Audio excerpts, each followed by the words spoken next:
साव फरायनाय जारौ गावदां मोदां हबलायनाय मोथो मोजां मोनबाया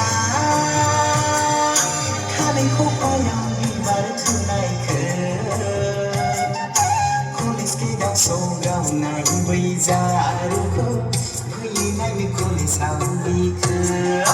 गभार्नमेन्ट कलेजाव फरायनाय जारौ गावदां मोदां हबलायनाय मोजां मोनबाया खानायखौ बायाव बिबार थुनायखो कलेज गेटआव सौग्रावनाय बै जारौखौ फैयो नायनो कलेजाव बिखो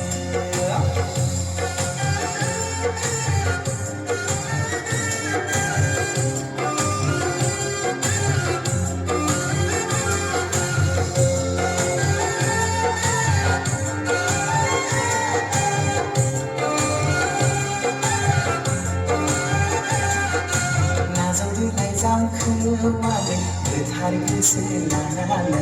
जायोब्ला गोरोन्थिनो निमाहा आंखौ साननानै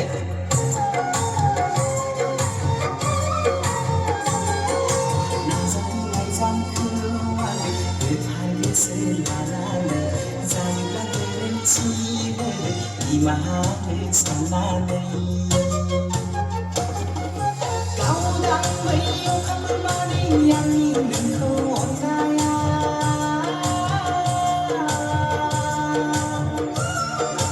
गोथौ बै लैथो बादि आंनि मोजां मोननाया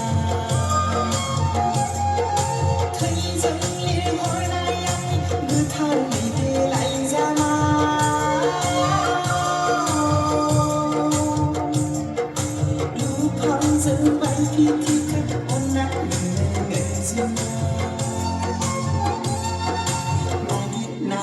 नागिरबाबो मोननाय नङा नोंसो गोथार आंनि बादि अननाय मुलुगाव नागिरबाबो मोननाय नङा नोंसो गोथार आंनि बादि अननाय